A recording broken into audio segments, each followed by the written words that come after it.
If the numbers coming out of the Oregon State Employment Department are any indication, we may not be out of the economic recession just yet, but we are on the back side of it.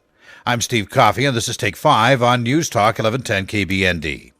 Carolyn Egan, regional economist with WorkSource Oregon, reported to the Redmond City Council that statewide joblessness actually peaked in May, and she said that the state actually exceeded the highest unemployment from the recession that hit in the 1980s. In Oregon, actually, in May of this year, we fractionally exceeded the high unemployment rate of 1982 here in Oregon. In Deschutes County, we saw higher unemployment rates back in the 80s than we're seeing now. So back in about 82, the unemployment rate peaked over 20% in Deschutes County. In the county, we didn't hit that high point with this recession. Why was that? Back in the 80s, if you remember, we had much more of our employment in logging and in manufacturing, which were hit pretty hard in the 80s recession.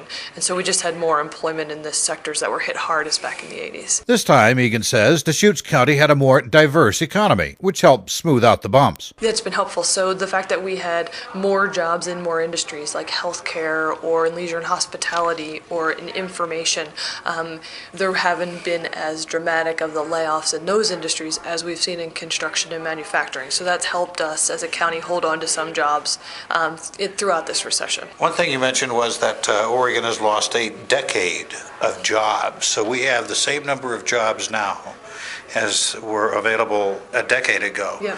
Basically, we're right back to 2000. It looks like that in terms of the total number of jobs, and we have more population now than we had back in 2000. So we definitely have some jobs that we need to add back for our economy to start getting moving again. We did have fewer jobs in 2003, 2002. Remember, we had a little bit of a recession. That was when we lost a lot of the jobs connected to Silicon Valley. So any jobs that we had that were microchip manufacturers in the valley, especially in the Portland area, we lost those jobs in the early part of the 2000s. So we have more jobs now than we did then, but we have the same number of jobs that we had in 2000. Egan says that the jobless numbers don't reflect the whole story. The official numbers only count those who are currently looking for work. They do not include those who are going to school or those who have simply given up. You have to be really technical about how we define the unemployment rate, and that is people who aren't working, who are looking for work. And so if you do stop looking for work because you go to school, then we're not counting you as unemployed. And if you stop looking for work for any number of reasons, whether it's because you're discouraged or you have a baby, whatever it is, we're not counting you as unemployed either. And so there's the technical definition, the official definition of unemployed, and then there's all the other things that are going on that keep people from looking for work. Construction jobs may never, ever return to the pre-recession levels. Yes, at the state level. So for the whole state of Oregon, we may not see the number of construction jobs that we had back in 2007 come back. We may have had an unsustainable number of construction jobs. But the problem is there's been the spin-off from the construction. First, we lost the construction jobs.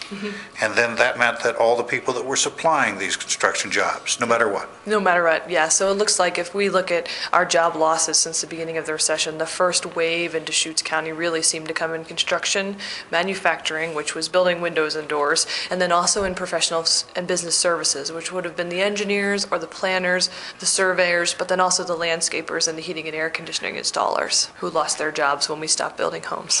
What about the future? It's not entirely bleak, but it's not all that cheery, is it? Right. So right now, the state economist Tom Pikowski is forecasting that we'll continue to lose jobs through the second quarter of 2010, and then begin to start adding jobs hopefully in the third quarter of 2010. But that'll probably take us 2 or 3 or 4 years to get back to our pre-recession job level. So probably around 2013, we'll hopefully see the pre-recession job levels. So I guess in closing, you're saying that there is a light at the end of the tunnel. That's the light at the end of the tunnel, not the light on an onrushing train. Exactly. Yeah. So I mean, if we can here in Central Oregon and Deschutes County really begin or continue the slower job loss that we've maybe seen over the last couple months through the winter, and then hopefully when the summer turn comes around again, we'll be able to add the normal number of seasonal jobs that would be an indicator for us. Carolyn Egan is a regional economist in Deschutes County with WorkSource Oregon. I'm Steve Coffey. Take 5 is a presentation of 1110 KBND Radio News. Depend on us.